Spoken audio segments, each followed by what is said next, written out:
Hi mate, welcome to our football club. It was announced yesterday that Jim and yourself were successful in your application. You must be really happy. Over the moon. What a club to come to. For me and Jamie, I think it's the biggest club we could probably move to in this time in our career, and we're really looking forward to the challenge. And we have belief in each other's ability, and I think we can take this club forward.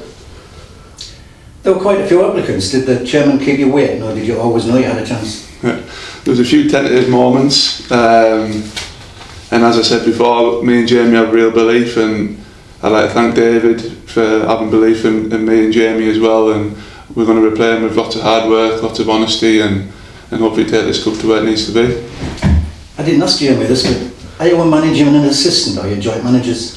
Depends who you ask. If you ask Jamie, he's always the manager. If you ask me, we're probably 50.5% and 49.5%. Jamie has the last say, and I'm happy with that. But when it comes to tactical decisions and decisions on teams and things like that, we've got a great working partnership, and we trust each other, and I think that's really, really key in our relationship. You've had a few managerial jobs yourself. How successful have you been? Can you not ask that one? No, look, I've managed some great teams at a young age as well. And if you looked at my CV, it's probably the worst CV you can ever read. I've got a liquidation, a relegation, and those were tough times, but it's made me. I'm a confident assistant manager or manager now, and I've learned the hard way, and I think sometimes in life that's really important. My first job was at Norton. I think I might have been 26 or 25 year old. I think I was the youngest manager in the division then, and that stood me in good stead. And I went from there to Aycliffe, and that was a tough job at the time after what happened there, and we did really well there. So all these past experiences have got me to where I am now. And with some of the I wouldn't say bad experiences, but some of the negative ones is where you gain your strength. And I've had some positive ones. I've been Darlington under-18s manager. I've been in Darlington's dressing room and I've won a few leagues. So you've got to take the positives and the negatives. And I think if it wasn't for those times previously, I wouldn't be who I am today. And I don't think I'd be sat in this chair, if I'm honest. And you've been here at Dean Street quite a few times as manager with other clubs. You always seem to do well, don't you? I didn't want to bring that up, but I hope I bring that into the home dugout as well. I love coming here. It's named after me, obviously, Dean Street. And it's just one of them grounds. I think all managers have them, don't they, where you're confident when you come through the door. And hopefully every time I walk through the door here, I'll be confident in the home dugout.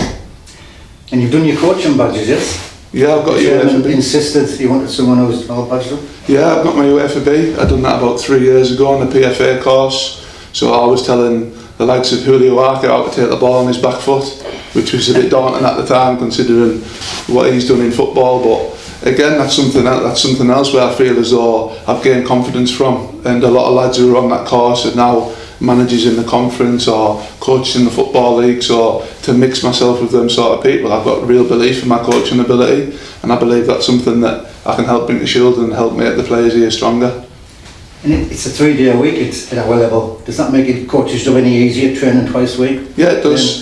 Probably twice a week? Yeah, at Crook, I'll be honest, we only trained once. And I think at points in the season you could tell that we had young lads, we only trained once, and I think an extra day here and there might have stood us in good stead.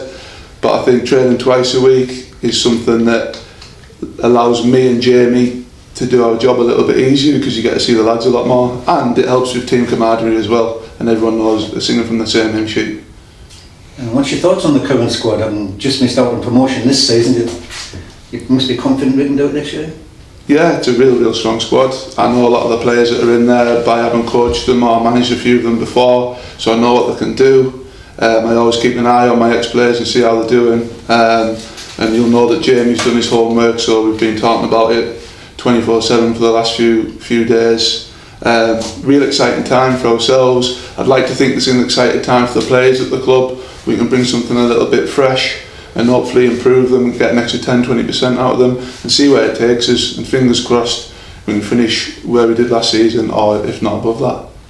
And I asked Jamie this one, what's your preferred style of player? Are you a safety first man, or do you like a bit of cavalier stuff? I think it depends on the situation and depends on the occasion. I'd like to think we play attacking football we try to play that at Crook with a lot of young lads and a lot of energy, and we know there's a lot of quality in the team and a lot of good attacking footballers. We know that Shildon have got a great back four and the base is there for us to build on, so I think it depends on the occasion, it depends on the team, and I think we're tactically good enough to read the situation and see what we need to do when and where. Is it a good or a bad time to start a job? I mean, you're going to have either 2 months of doing nothing, or on the other hand, 2 months to prepare. Probably a bad time for me. I get itchy feet already, meeting new lads, and you can't get the balls and the cones out to see what they're like and instill your philosophies into them and how we want to play. We know that the lads have had a long season, a long successful season, so they might be thinking the opposite. They might want a little bit of time away, but it'd be nice just to be able to have a couple of training sessions or meet them a couple of more times than what we might get to. But we understand rest is important, and hopefully they'll all come bouncing back through the doors in a couple of months' time, ready to go. Well, I look forward to speaking to you both after matches next season, mate. All the very best of luck in your new job. Thanks very much. Pleasure, mate. Thank you. Well done, Dave. Cheers, Dave.